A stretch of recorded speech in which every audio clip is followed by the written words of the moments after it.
So, I'm not really starting right now, but let me ask you a question. The four grounding rules, I'm sorry, the four grounding values of the Grove. Can you recall? Can you recall at least one, Paul? I can do, yeah, conscious. Yeah. I watched the beginning. Yeah. Okay. Compassion, that is absolutely right. Okay. Yes, consciousness. That's at the top of the list. Perhaps no particular order in terms of importance, but yes, consciousness, wisdom.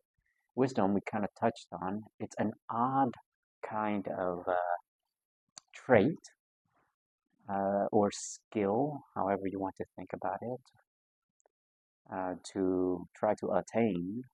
Um, we discussed that it's not something of a trait that we practice here in the West.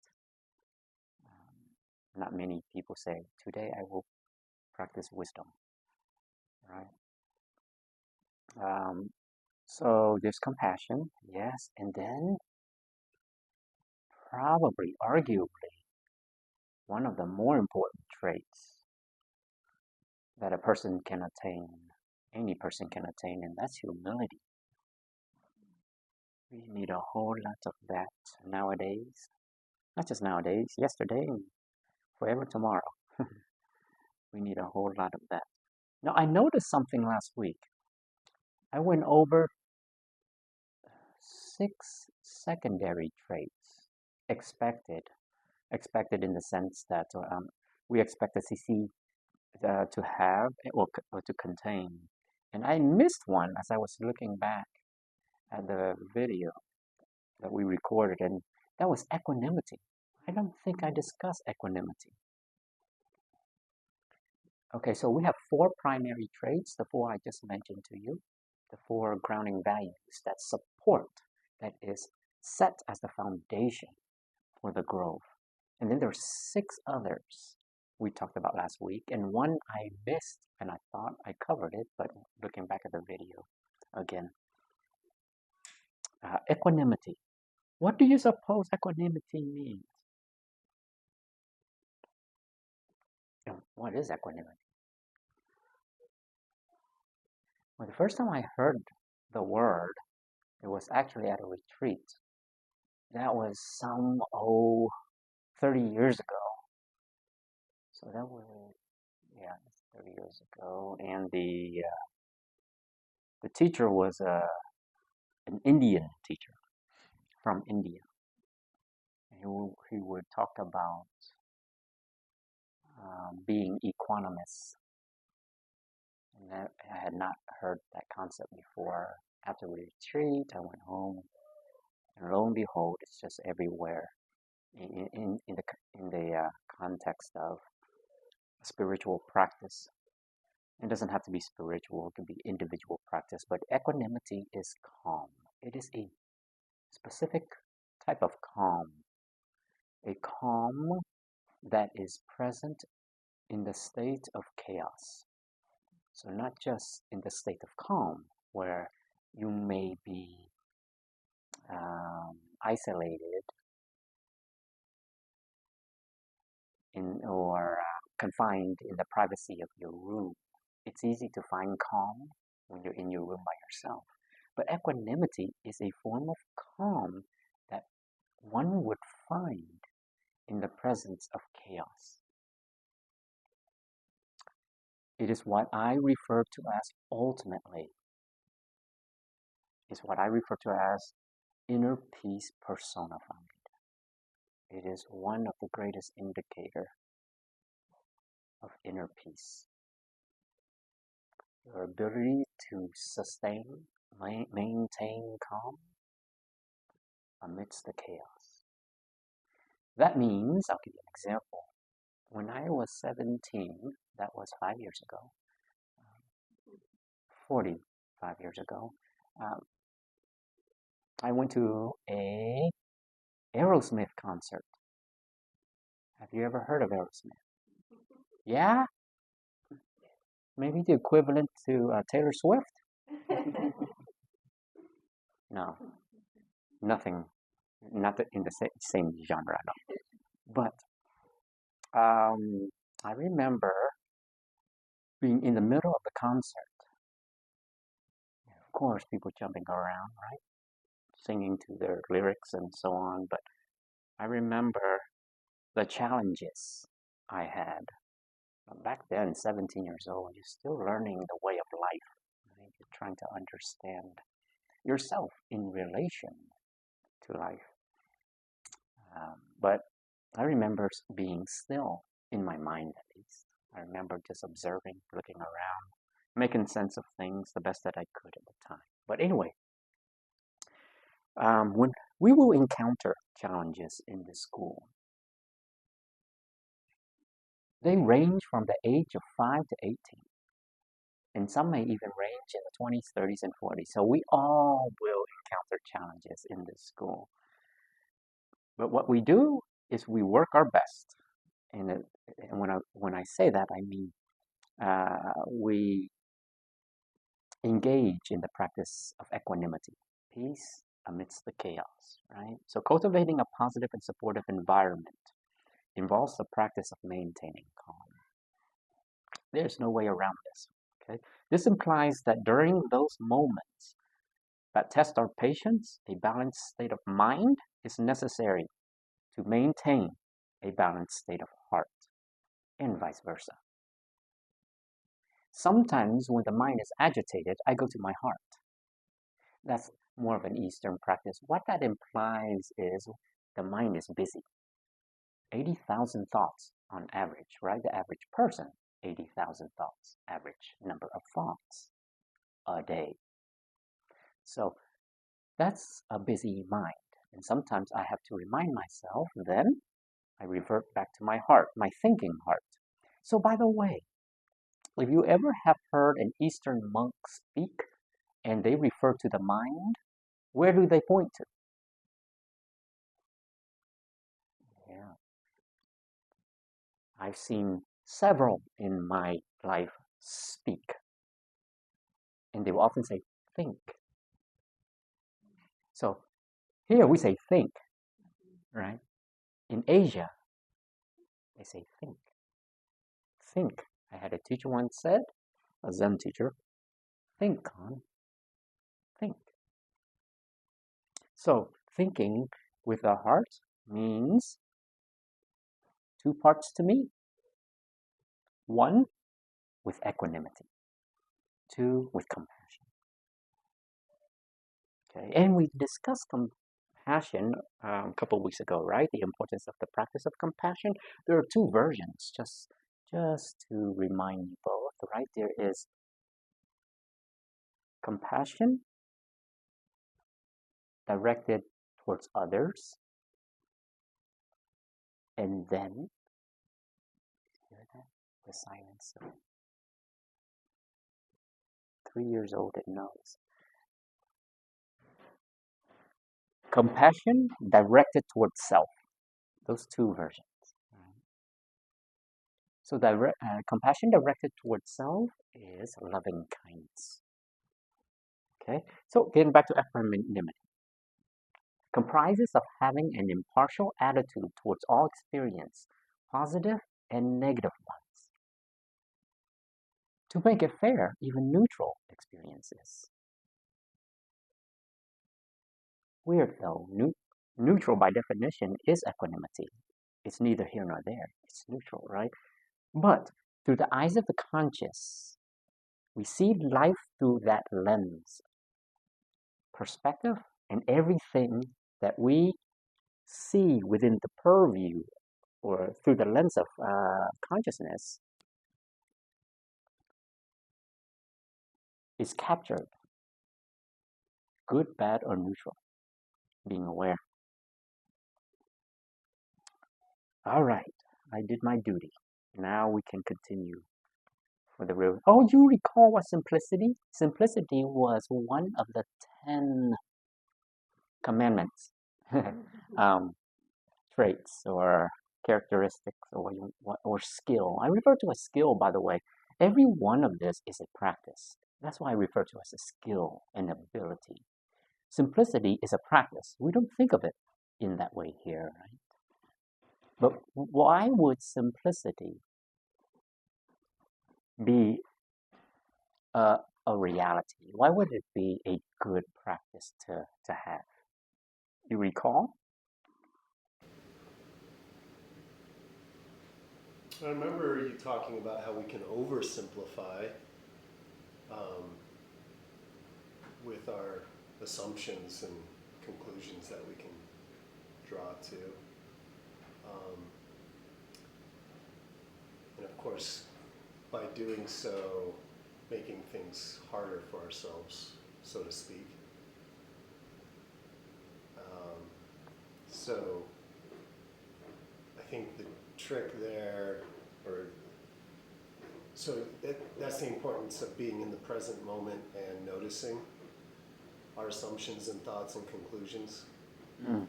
and that tendency to want to oversimplify with our theories that come together in our mind based off of a situation with the child. Mm.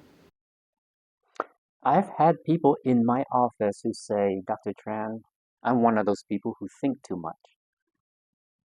Okay, here's my version of that, my interpretation. I don't think we think enough. I think we judge. So that we are very versed at. That's what we are most expert. Most of what we think is a form of judgment. And that's why it's overwhelming. It's oversimplifying. Yes.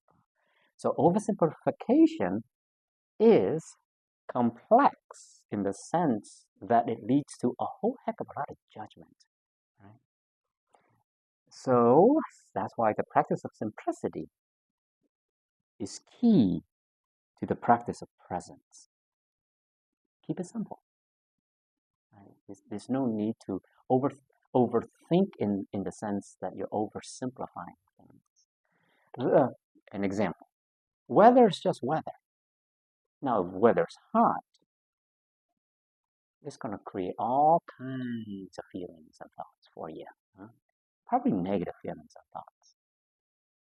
Because not many people, no, I'm not going to go there. So I caught myself. So in presence contrasts judgment. Remember I said that? Presence, staying in the present, contrast judgment. If you want to stop judging people, stay present. Now, our capacity to maintain presence is a challenge. That's why even the practice of presence is a skill. It is an ability.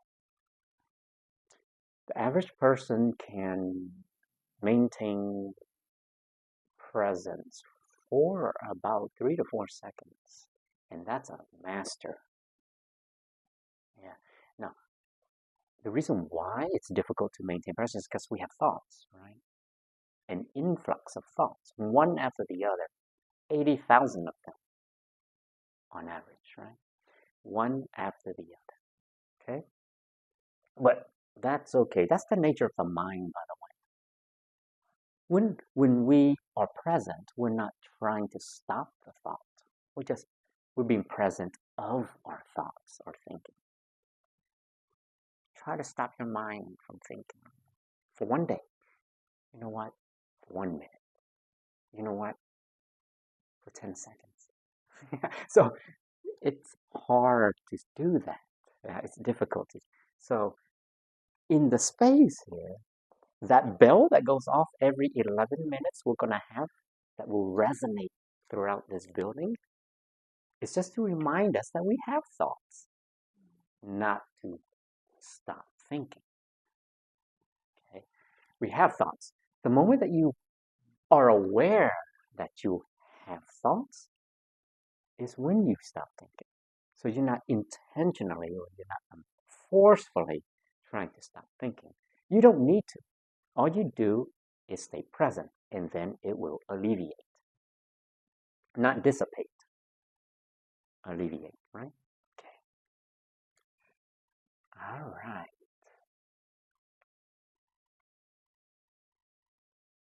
You know, Paul, if I could, I'd like to talk a little bit about this restorative growth, this whole idea. that we have, okay? Here, we do not punish children or kids or adolescents when they are acting out or acting up.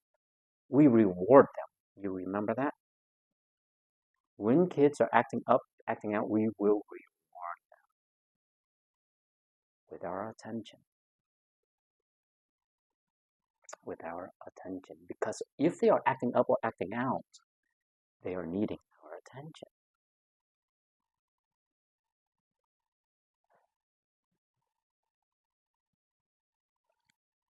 So this, what we will do is, let's say the behavior, the acting up and acting out is pervasive.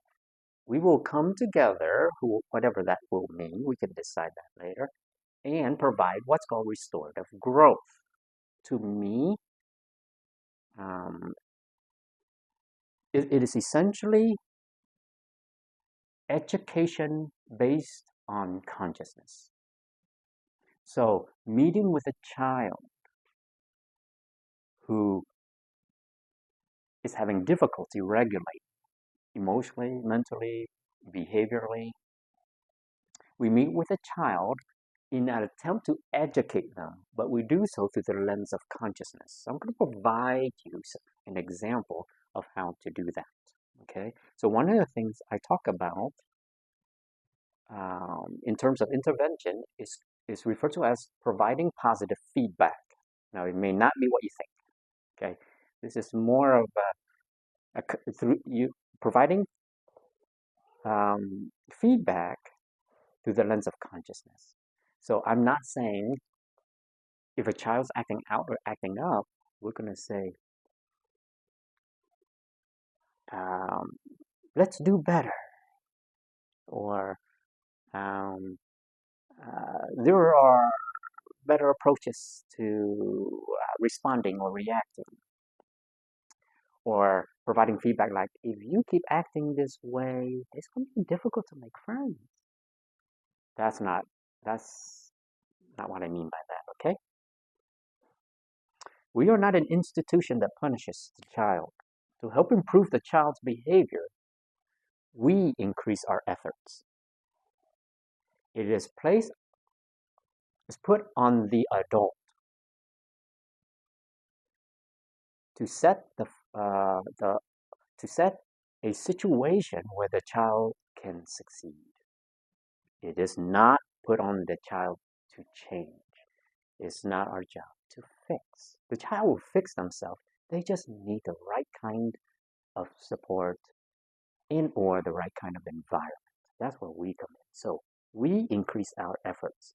If the child's problem proves to be pervasive, we learn to persist. Too many times we give up. Well, I'm done with this. Go to your room. I'm done with this. You're on time out. I'm going to take, or grounding or taking things away from the child. We do not do that. Okay? So we learn to persist. And part of learning to persist is practicing patience. You have told this child or adolescent 20 times to clean up their room or clean up their mess or clean up or whatever we do, put on their shoes or put away the book or clean the table after they eat. That is fantastic. If you have mentioned that to a child 20 times, you're proving yourself to be patient. I would like for you to try another 20 times. So we keep practicing. We keep practicing. So we become bells of mindfulness for the kids, for the children. Okay? That's what we're doing when I say we learn to persist. The child that which we want to be patient or learn to be patient will see patience, will experience it in us. So using the appropriate tone in this case, Reflecting patience, we may say, just want to remind you to put away the book. It is that simple.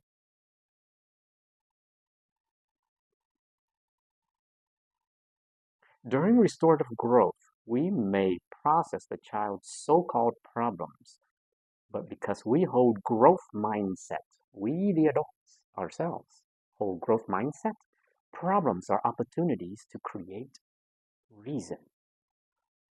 There is no need to punish the child when we the adults have the powers of reason. We are so intelligent that we know how to speak to a child so that we can teach the child. If you punish the child and send them to timeout or whatever, we are wasting time. We don't have time for the child to isolate themselves. These are times and opportunities for us to meet with the child face to face and see what the child is about.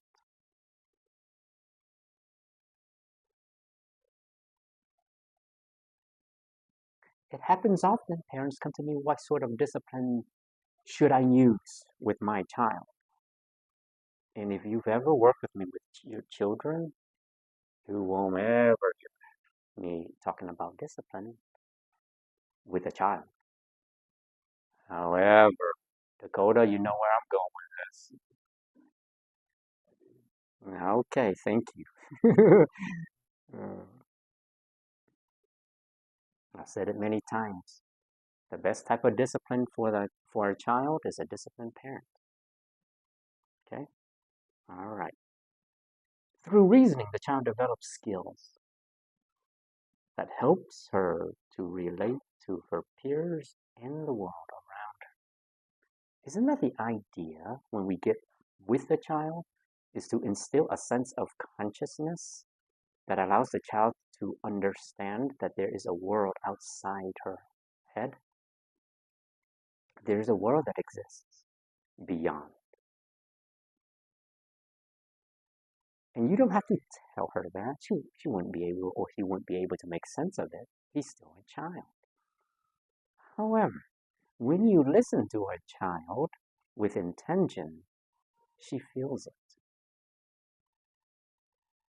She knows that you exist because you're attending to her or you're attending to him in a way that he feels or she feels utterly validated.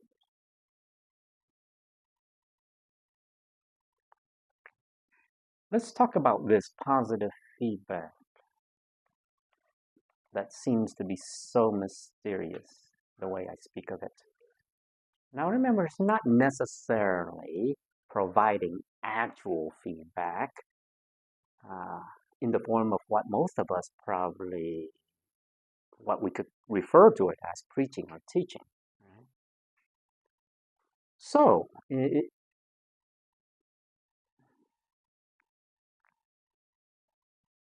I like to do it in the form of a question or a statement that facilitates thinking. An example would be,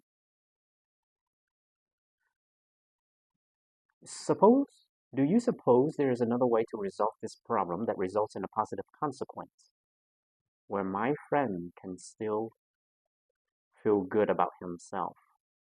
Now, let's say you see two kids fighting over a toy. They're not sharing very well.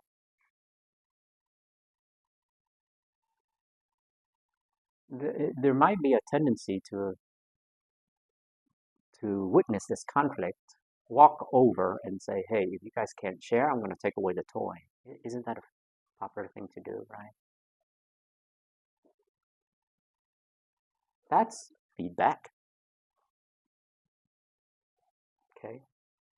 However, I might be inclined to go over to those kids, pull one to the side at some point, and ask that that child or that kid or that adolescent, do you suppose there is another way?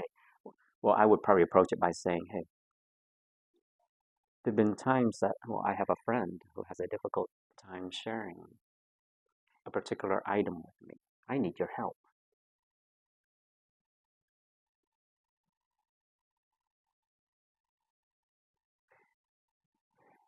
If you were in my position, what could I do to teach my friend how to share?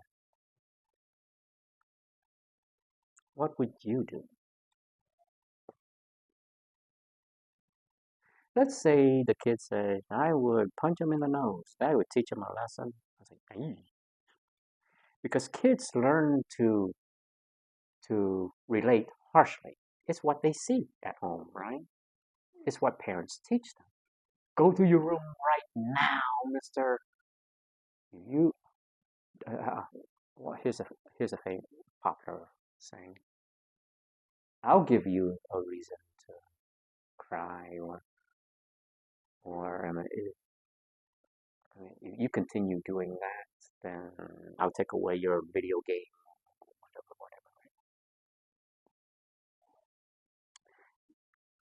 Let's say the kid says something like that. I punch him in the nose. That would teach him to share. That's what my dad does to me.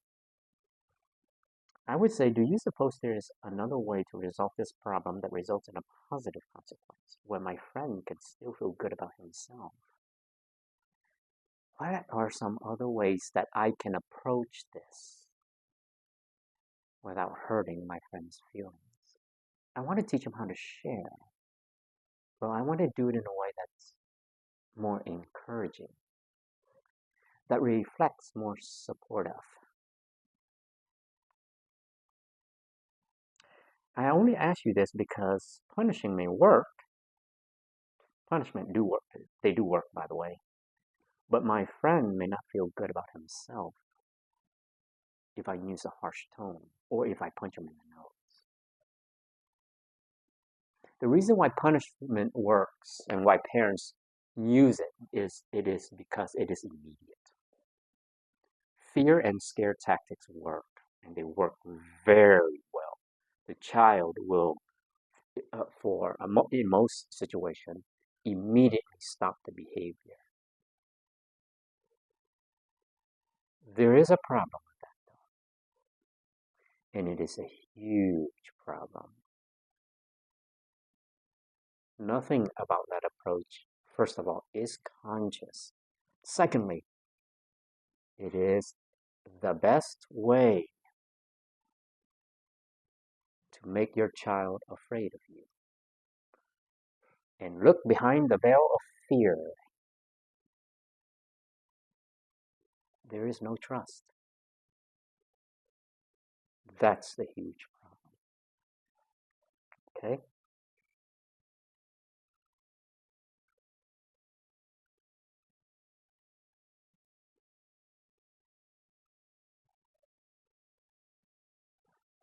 So instead of trying to force my friend to share with me, what if I could show him how to be a good example of sharing and caring?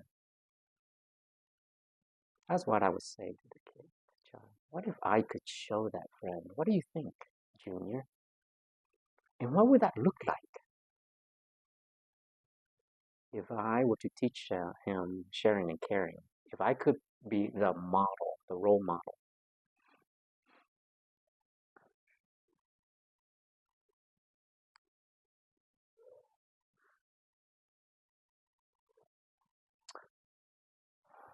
Positive feedback. I may provide constructive feedback to help the child learn. Some of the best positive feedback is to get the child to experience the question. So, what I mean by that is when you're asking the question, is that child actually experiencing what you say? Not watching whether your tone is harsh or not. Because when a parent is setting an ultimatum, they're actually focused on the tone and the attitude. They're missing the message. So the positive feedback I'm referring to is one that allows the child to experience the question or the statement. So if you're asking the child, is there any way you can help me teach my friend sharing and caring? They start to think. They're going to provide me with their own feedback, right? So the child must experience the question.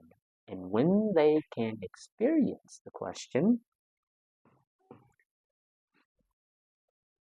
it becomes more real.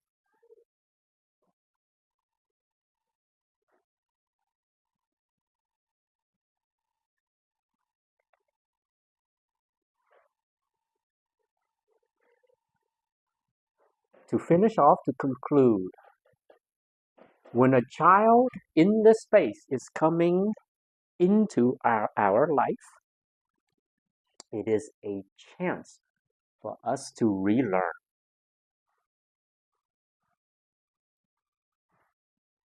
As a matter of fact, as I think about it, the moment they walk through these doors, first thing in the morning, observe. They're always doing and saying something. And a lot of that is spontaneous.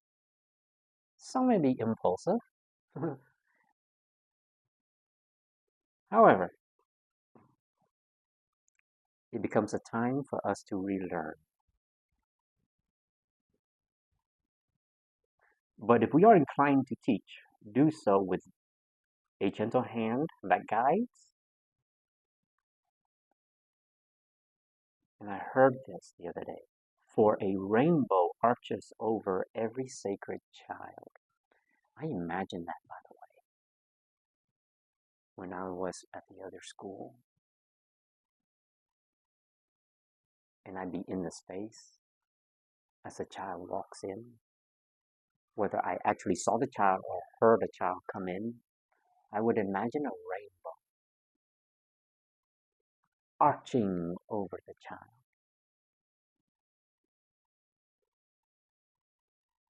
And it reminds me, and I do that in my office.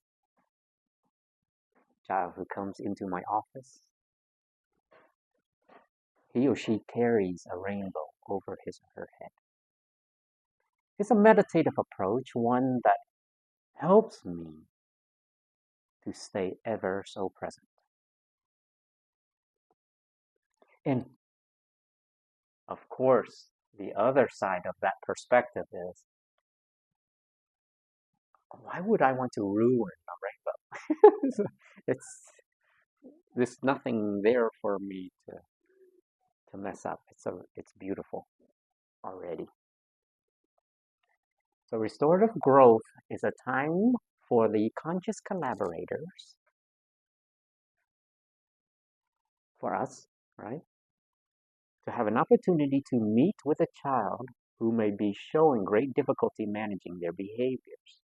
During this time, we have an opportunity to have the child teach us how to be responsible.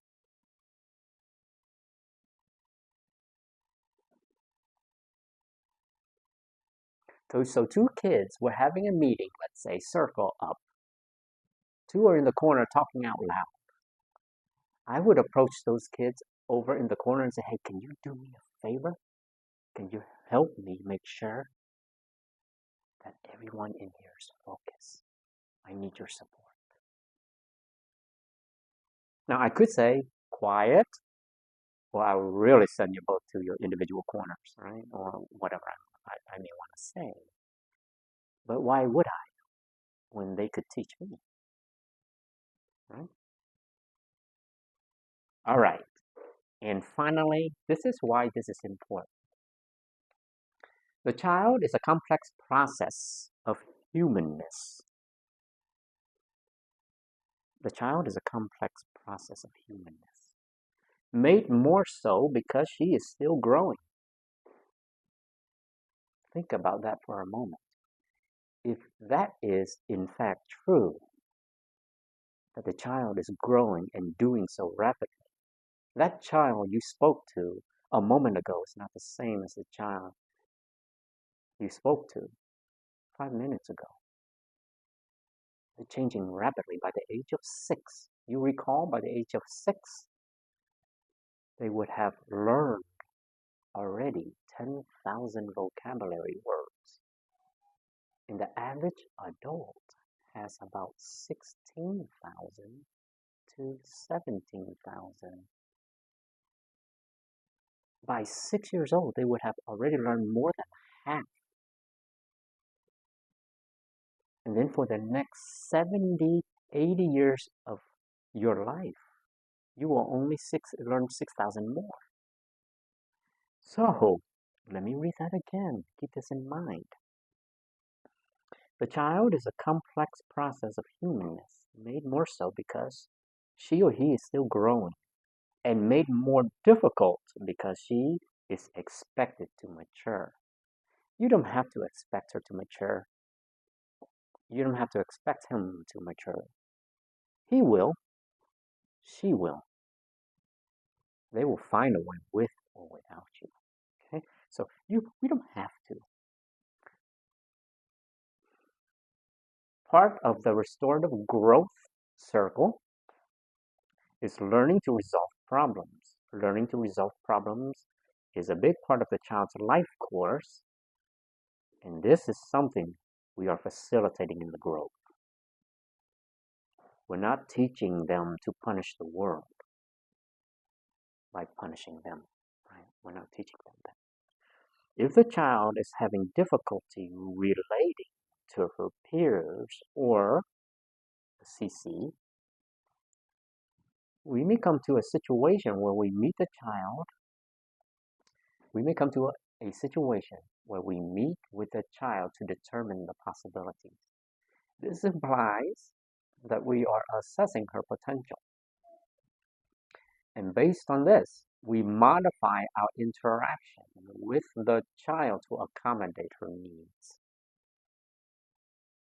One such problem that the child will have to learn to master is to relate to other human beings.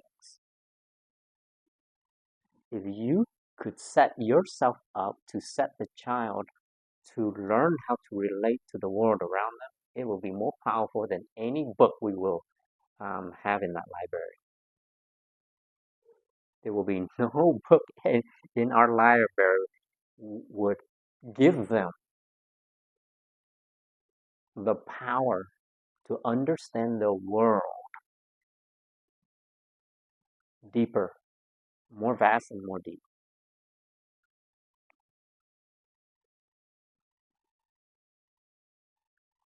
Well, what's that quote that I once heard? A conversation with an intelligent person across the table would be more meaningful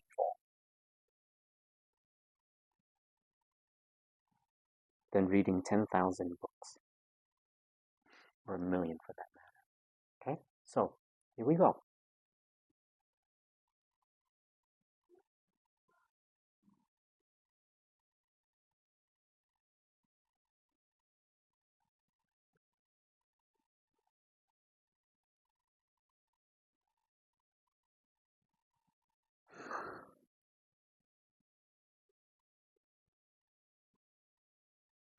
And for the child to be effective in problem solving with others, she learns that part of the process requires engagement that helps to establish a sense of belonging.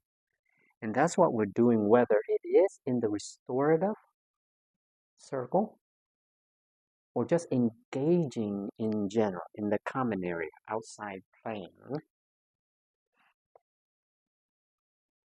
The way we engage helps to establish for the child a sense of belonging. It is the sense of belonging that allows the child, it is the fuel. That is that engagement that facilitates that is the fuel that leads to intelligence, maturity.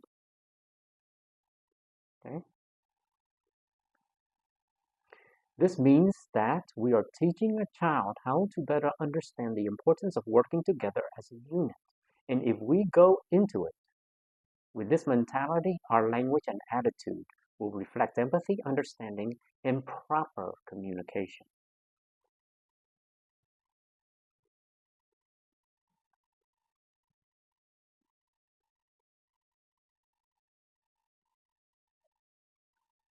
And as a mindful facilitator, we can help the child improve emotional regulation with their focus, impulse control, leading to more positive behaviors and a greater sense of self-awareness.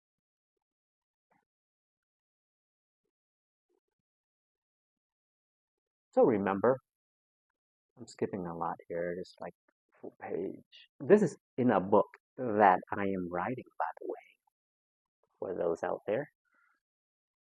It's coming soon, 10, 15 years. It's been 4 years now, actually 5 years come October, that I've been working on this book. Vivi keeps reminding me. Segues into be patient. So be a good role model. Again, it may take a child several attempts to follow through, but that is okay because maturity takes time to achieve.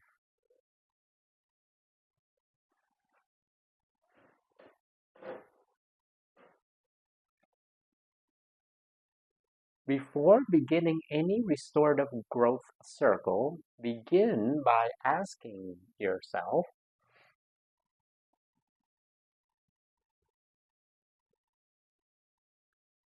before I ask this question to this child, is it or will it be relevant? The question I'm about to ask this child, does that really pertain more to me? Is it more about me than it is about the child? Because about 80%, oh, I'm sorry, I am mistaken. About 98% of the questions we ask children pertains to us, not the child. 98%. I know that for a fact because Freud told me himself. Siggy. Oh, Siggy. And then you can ask, if you realize that you are somehow enlightened, you may be inclined to ask the right kind of question, such as, can you help me understand your struggle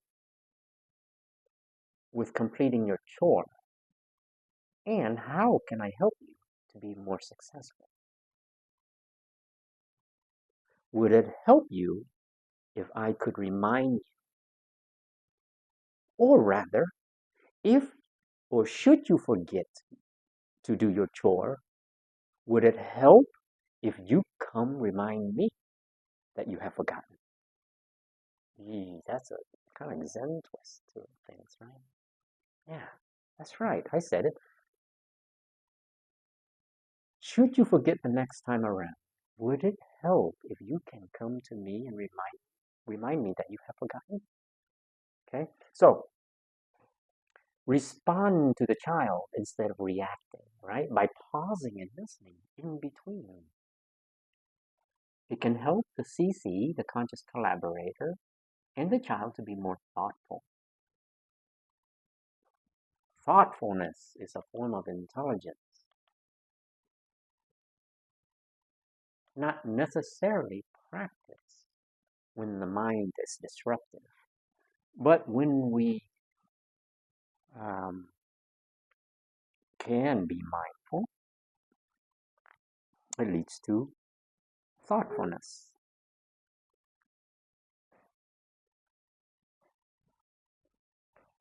All right.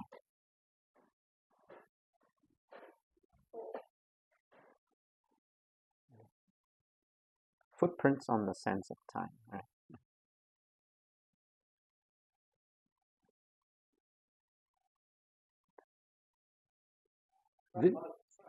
Yes. Based off what you were just talking about, Hmm. something like 98% of the time, I think when we're talking with the child, it's really about the parent. Is that what I heard? Yes. So what about when the parent justifies it with, well, say it's, nutrition and diet. And before the child leaves the table, they have to eat all their vegetables. So a parent might say, well, I know the benefit that this will be for the child down the road. What's wrong with that rule? Nothing is wrong with that. that still pertains to the parent because they worry about the child, but not everything that pertains to the parent is a bad thing. I think they come from a good place. My issue with that is that when they set restrictions, such as, then you won't get to play after this, or you go straight to bed if you don't eat your vegetables, that sort of thing. So, um, and I see, I get it. You may want your children to eat healthy food and vegetables. I'm thinking about a particular parent, this father, who came into my office and says to me, my kiddo doesn't like vegetables. So by the way, he takes the approach that I'm drawing from here. If he doesn't eat his vegetables, he can't play his video games afterwards. Okay, so give me a moment here.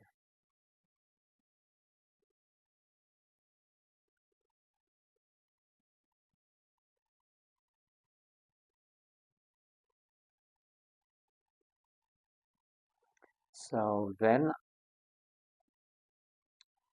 I asked him, well, I come to find out that he said he doesn't like vegetables. As a matter of fact, he doesn't eat vegetables. Should I stop there? Yes, he does not eat vegetables. He does not like it. Like zero. He's so meat and taters. Yeah, yeah, yeah. Yeah. He does not eat. So I could not help him, i.e., I could not help the child for him. We'll see. So that may be an extreme case, but I see where you're going with that. As I said, it's okay, but can you not mention it the 20th time or the 30th time? You can just say it when the child's 2 years old and the child has that in his or her recollection. The child knows that vegetables needs to be eaten, but can you not go on this spiel and say that children in Africa are going hungry? A 2 year older and an 18-year older can't make sense of that because is it is not personal. It is not relevant. So my concern is we can be too verbose.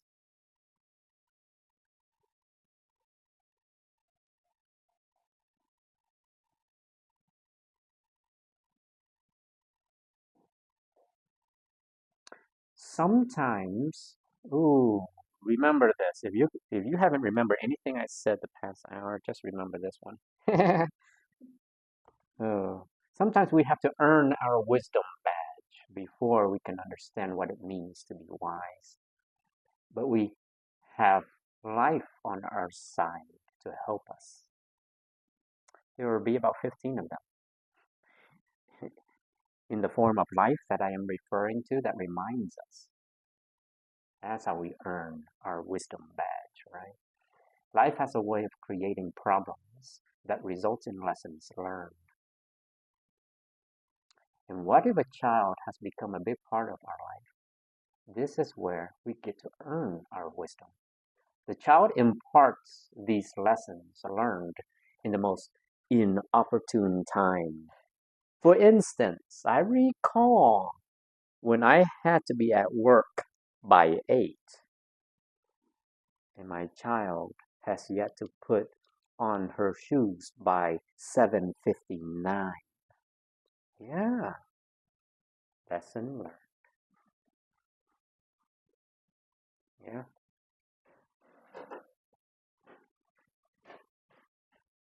That's right. The child imparts these lessons learned in the most inopportune time. We just have to take notice when they arrive. And they will, especially if you have a child under the age of 6. We just have to take notice when they arrive. and learn about what it means to be a sage for the child. For instance, what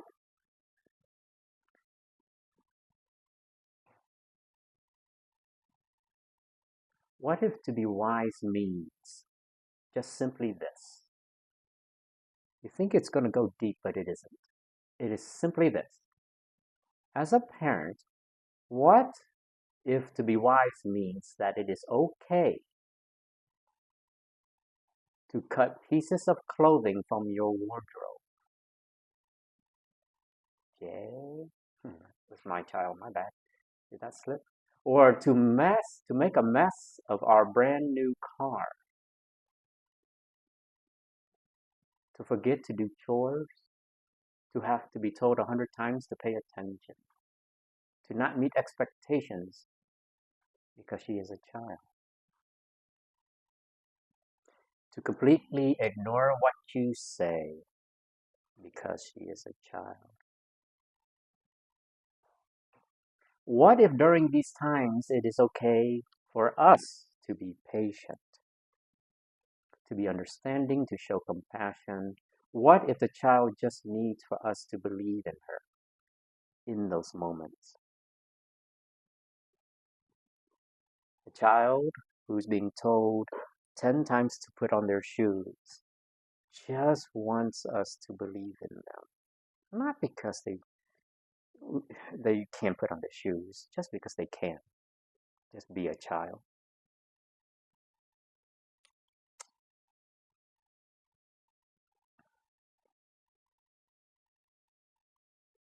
If we are going to assist the child into well-being, we must create an environment that facilitates the joy and appreciation for life that fuels the child's incessant tendency to possess it.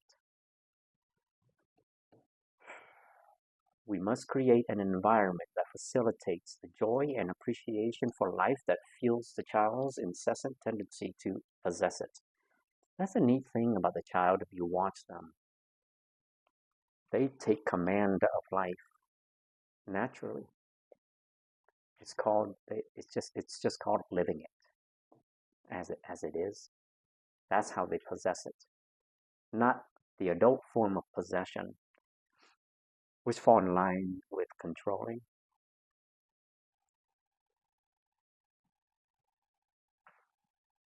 In some ways, you don't need to control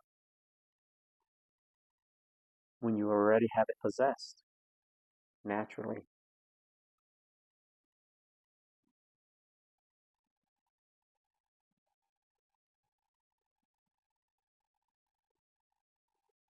I mean, if you can pay attention to the child here, or just pay attention here or there, or everywhere else, you would have already possessed it. Not as a means to control.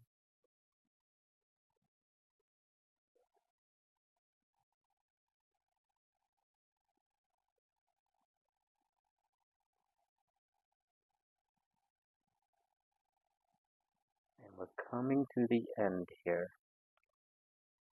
Part of our job, and I know you may be familiar with this already, this whole concept of growth mindset versus fixed mindset. Carol Dweck, Stanford, professor, famously known for her research on fixed mindset. This is what we plan to do in here. When we are interacting with a child, the way that we relate to the child will help consolidate that process, growth mindset. Kind of gonna skip a lot of it here, and go straight to some of the comments the child should be hearing from us, such as mistakes can help you learn. Every failure is an opportunity to grow. When you don't succeed, try and try again. Be open and eager to learning something new. Are there other strategies that we can use besides this one? We will never be perfect, but we can always keep learning. You get to determine how well you learn. This minor setback won't stop you from trying.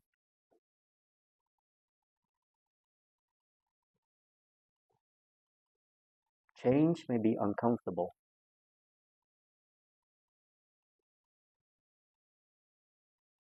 but we can learn to adapt.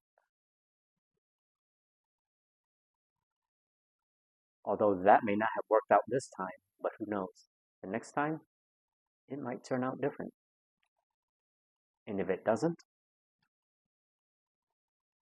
then it sucks. And that's okay too. Because life isn't perfect.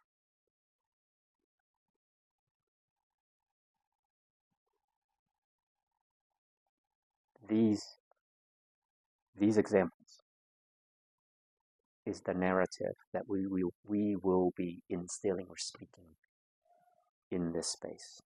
As a matter of fact, 90% of the things we utter in this space from 7:30 to 4 will be this kind of language.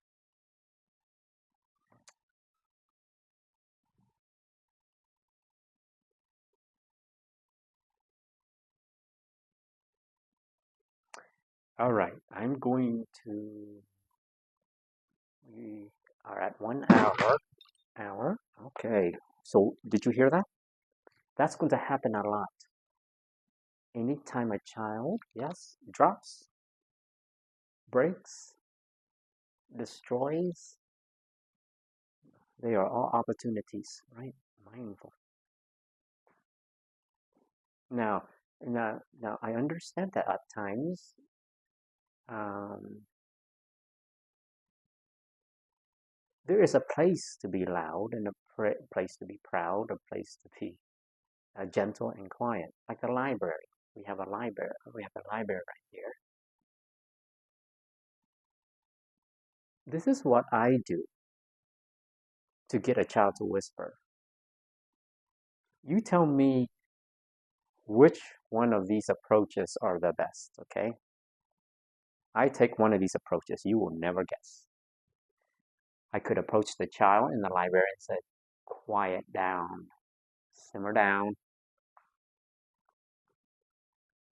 Or would I approach the child, perhaps sit next to him or her, if he or she permits, and ask, what are you reading?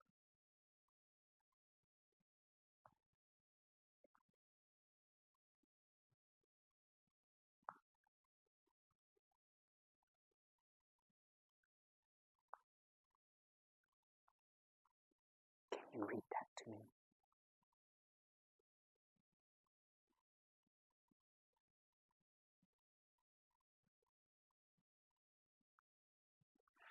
Or would you prefer that I read that to you?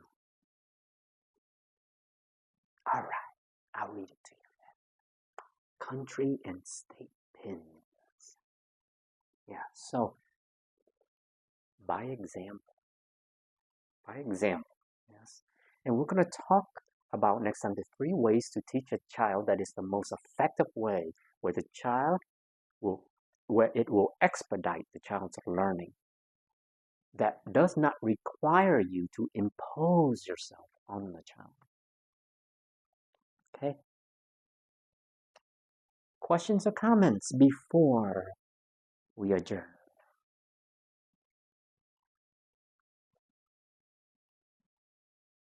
That's because you know that this is like, okay, yes, Yeah.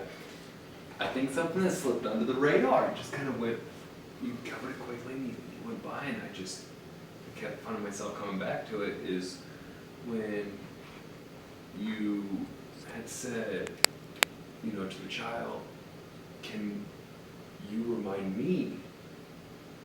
Even saying like, what's the alternative, right? So I think in our culture, it does seem that fear is a tool that parents are, or even teachers, are quickly ready to use without understanding, the downside, which is they're not going to come to you like you were talking about.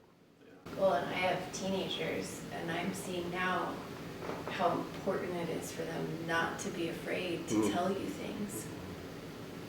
It's so, I haven't done it perfectly, but my kids tell me a lot of things that their friends are shocked that they tell me, but it's because they're not afraid to tell me, and I wish somebody told me when my kids were younger, so I could have started that pattern a lot earlier than I did. And to add to what you all are saying, there's no place for it in parenting. The fear will come. It's called life. Yeah. And the world around that child will present itself in the form of fear. So they need something or someone that they can rely on, someone that they can trust, someone that they can feel that will love them unconditionally. Right? Unconditional love or unconditional pathology, I would say. So that someone, should that someone be a parent? That the parent that that they trust, they know that they will not be judged or criticized or feared. I told my brother last night, my job in my 18-year-old son's life right now is to adore him. That is my job. Yeah. I am the place where he gets love and adoration, and yeah, that's it. You said adore. Yeah. Because I thought you said endure. No. Well, that too. You know my Wrong son. writing, Yeah. So I chuckled. Okay, that makes sense. He scares me. He's wonderful, Yeah, but yeah. he scares me. But yes. Colin, can I ask you, based off this conversation and like the fear-based parenting, you alluded to it, but even the shift in character, right? Like, if we use a fear-based approach, we might change their behavior, but we're not actually changing their internal workings. I guess one example would be one day a mom dropping off their son, and there must have been a conversation of like, oh, why don't you help, shovel the walkway out? I was watching them drop off, and the son popped out, grabbed the shovel, started helping shoveling. I think had a smile on his face at the time, and then as soon as she pulled away, his demeanor completely shifted where frown, threw the shovel down, and walked inside, right? So if we're not monitoring them, right, when we watch them, they'll behave how we want them to, but then when we're not there, right, have they really shifted or understood what we were going We're for? inducing performance then. Right, performance. It's not, yeah. Yeah, I think that's the importance. You allude, at least how I implied it, to the importance of intentional listening, because things are not what it appears to be a lot of times. The child will present themselves a particular way for you. It's a good performance more often than not, but that's ultimately the parenting dilemma. It's not authentic. So I think it's important. And the other, I think, concern I have with fear-based parenting is that it doesn't cultivate consciousness. It does cultivate fear thinking. I mean, that's why I say punishment works, because it uses fear. It's immediate. The child reacts or responds immediately. And that's why a lot of people feel that it is effective, but it is not wholly effective whatsoever. I do not recommend that. Now, a little bit of anxiety may help, but to motivate change, but the anxiety has to be a natural response to their own situation or condition. It cannot be the parent, because the child will associate the parent with fear itself.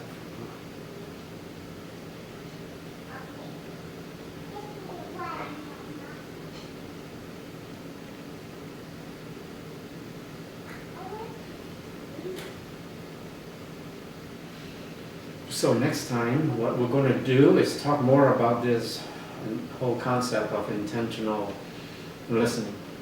We're going to start off by defining what that means.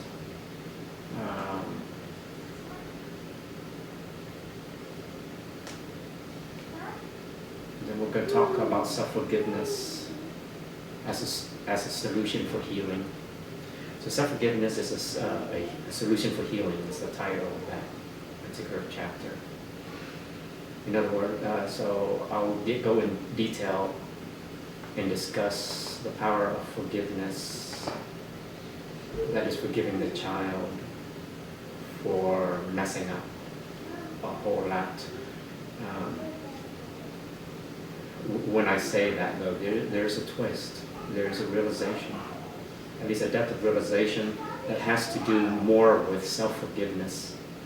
And I'll just leave it at that.